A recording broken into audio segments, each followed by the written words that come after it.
అన్ని అడ్డంకులే. ఇది ఆగస్టు 3వ తారీఖు 100 మంచాల ఆసుపత్రి మంజూరైంది. గన్పూర్కి 100 హాస్పిటల్, దానికి 37.5 కోట్ల రూపాయలు ఆగస్టులో ఆర్డర్. ఇది ఆగస్టు, సెప్టెంబర్, అక్టోబర్, నవంబర్, మళ్ళీ ఇవన్నీ ఇప్పుడు మళ్ళా సెప్టెంబర్ వచ్చింది. ఇయర్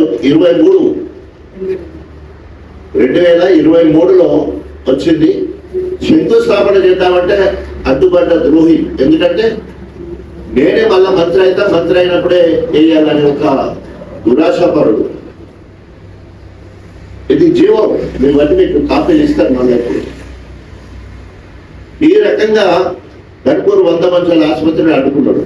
అదేవిధంగా మున్సిపాలిటీకి సంబంధించిన అంతా అయిపోయి జీవోచ్చే క్రమంలో 25,000 మంది జనాభా తోటి శివులపల్లి, గణపురం, చాగల్, ముగ్గురు